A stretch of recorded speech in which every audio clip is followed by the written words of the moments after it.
Hello everyone, আসসালামু আলাইকুম। তো দুপুরের গরমের মধ্যে রান্না করা এত বেশি কষ্ট শুধু মেয়েরাই বুঝবে দুপুরে রান্না করাটা কত কষ্ট। তো দেখেন জামাইদের জন্য মেয়েরা কত কষ্ট করে রান্না করে। এদিক দিয়ে আমার ভাতটা হয়ে গেছে, আমি ভাতটা আর কি মার গালাতে দিছি। এদিক দিয়ে সকালবেলা ডাউল ভিজিয়ে রাখছিলাম, ডাউলের বড়া বানাবো। এদিক দিয়ে পেঁয়াজ রসুন রেডি করে রাখছি, এদিক দিয়ে আলু। তো ফুল রেসিপিটাই আমি আপনাদের দেখাবো। এখানে আমি রান্না করতেছিলাম, এটার অনেক ক্ষুধা লাগছে এই ছেলেটার, তো এই জন্য এসে ডিস্টার্ব করতেছে। রান্না বাদ দিয়ে তাদের খাবারটা রেডি করতেছে আগে। এই যে বাটা শিল নিয়ে বসে গেছি, এখানে মরিচ ভেজে নিছি, পেঁয়াজ আদা রসুন সবই আছে। তো এটা এখন বাটবো আমি। দেখো মশলা বাটা হয়ে গেছে আমার, গরমের মধ্যে বাটা হয়ে গেছে আমার। এখন আমি বাড়িতে উঠাই নেব।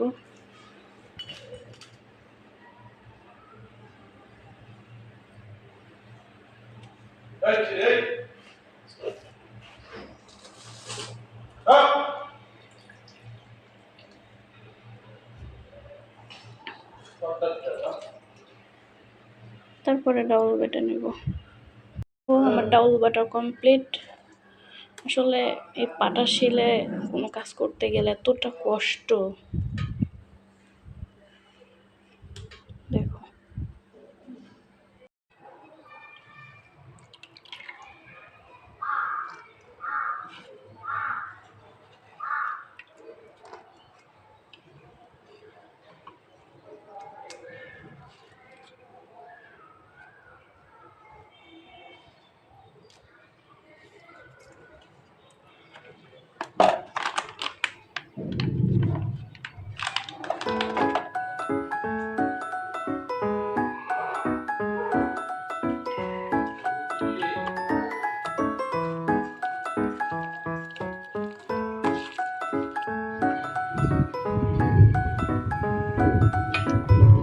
দেখো রান্না করতে করতে অনেক মেঘ লেগে গেছে,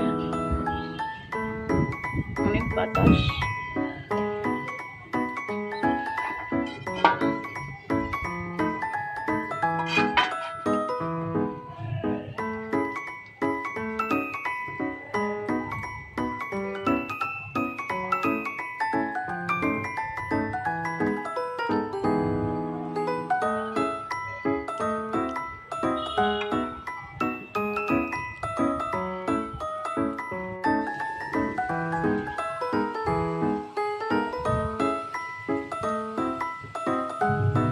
অনেক ভালো লাগে এই ডাউলের বড়াটা, কে কে পছন্দ করো অবশ্যই বলবা।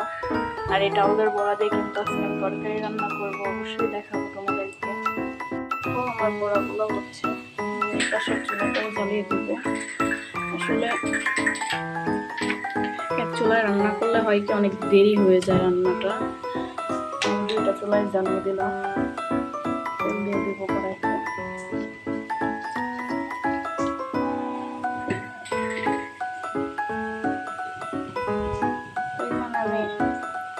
আলুগুলো কেটে রাখছিলাম, আলুগুলো দিয়ে দেবো।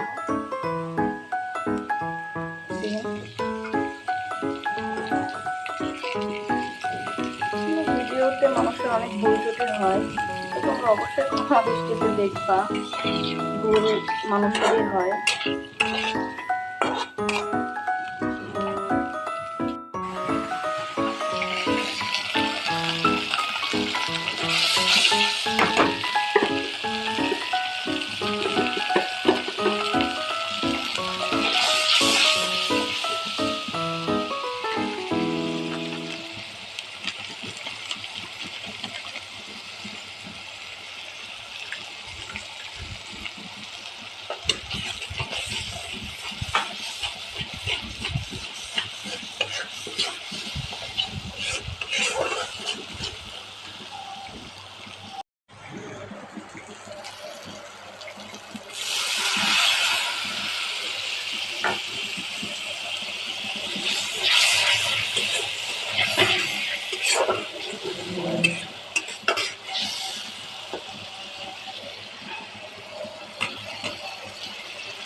আমার তরকারিটা হয়ে গেছে।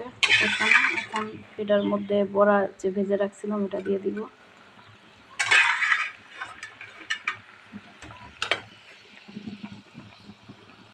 তো দেখো 2টা ডিমও দিয়ে দিচ্ছি আমি।